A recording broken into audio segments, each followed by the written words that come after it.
কচুর লতি এইভাবে রান্না করলে কিন্তু 1 প্লেট ভাত অনায়াসে খেয়ে ফেলা যায়। আমার কাছে কিন্তু কচুর লতিটা এইভাবে শুটকি দিয়ে রান্না করলে অনেক বেশি ভালো লাগে। একদম গাছ থেকে উঠিয়ে আনা টাটকা লতিগুলা শুটকি দিয়ে রান্না করলাম, খেতে কিন্তু দারুণ লাগবে। যারা এই রেসিপিটা পছন্দ করেন অবশ্যই ভিডিওটা দেখে যাবেন। আসসালামু আলাইকুম, সবাই কেমন আছেন? এই কচুর লতিগুলা আমার মা বাড়ি থেকে নিয়ে আসছে, গাছ থেকে পেরে একদম টাটকা। তারপর দেখে ধুয়ে রেখে কুটে নিয়েছি।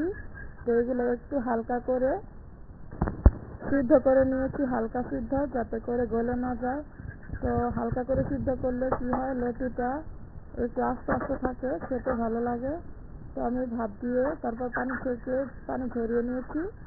তো এখানে আমি কড়াইয়ের মধ্যে তেল দিয়ে বসিয়ে দিলাম। লতিটা আমি এখন রান্না করে নিব। পরিমাণ মতো তেল দিয়ে দিলাম। তো আমি পেঁয়াজ আর রসুন একসাথে আধা বাটা করে নিয়েছি, শুটকি ধুয়ে রেখেছি। তো একসাথে আমি শুটকি আর পেঁয়াজ রসুন বাটাটা দিয়ে দিলাম তেলের মধ্যে। তেলটা গরম হয়ে গেছে।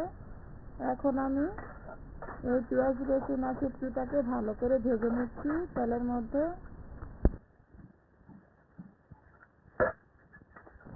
অনেকক্ষণ ধরে এটা ভালো করে নেড়ে চেড়ে আমি এই পেঁয়াজ রসুনটাকে ভালো করে লাল করে ভেজে নিব।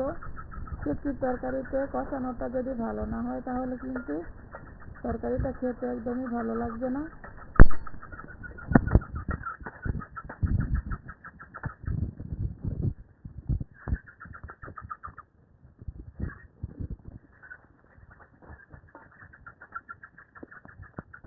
অনেকক্ষণ সময় নিয়ে আমি ভেজে লাল করে নিলাম। এরপর আমি একটু পানি দিয়ে দিলাম। এখন বাকি মশলাগুলো দিয়ে দিব।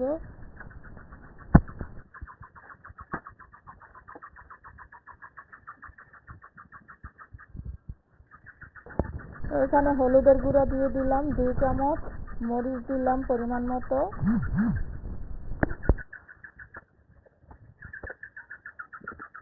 এরপরে ওইখানে লবণটা দিয়ে দিলাম। লবণটা দিয়ে ভালো করে মশলাগুলো কষিয়ে নিব। খুব ভালো করে কষিয়ে নিতে হবে।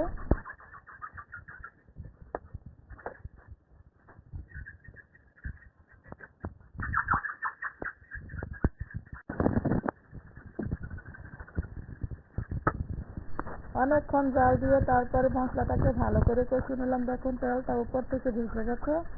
এখন কিন্তু কষানোটাও সুন্দর হয়ে গেছে। এখন আমি লতিগুলো দিয়ে দিতেছি। এগুলোকে আমরা কিন্তু কচুর লতি বলি। কার এলাকায় কি বলেন অবশ্যই কমেন্টে জানিয়ে যাবেন।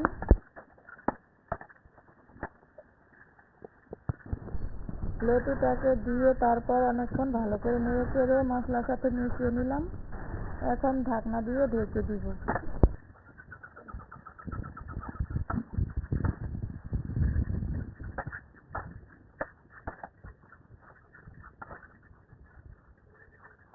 ঢাকনা দিয়ে ঢেকে কিছুক্ষণ জাল করে নিব।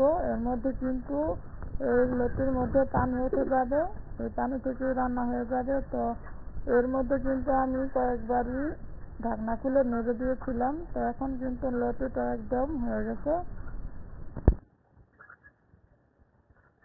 দেখতে কিন্তু অনেক লোভনীয় লাগছে। গরম ভাতের সাথে এই শুটকি দিয়ে তরকারি কিন্তু বেশ মজার লাগে। রান্না করার পর কিন্তু গরম ভাত দিয়ে আমার এখনই খেতে মন চাচ্ছিল, কিন্তু আজকে রোজা রাখছি যার কারণে খাওয়া হলো না। ইনশাআল্লাহ ইফতারির পর গরম ভাতের সাথে খাওয়া হবে। ভিডিওটা কার কাছে কেমন লাগছে অবশ্যই কমেন্টে জানিয়ে যাবেন। ভালো লাগলে লাইক কমেন্ট শেয়ার করবেন এবং চ্যানেলটা সাবস্ক্রাইব করে সাথে থাকবেন যারা ইউটিউব থেকে দেখছেন।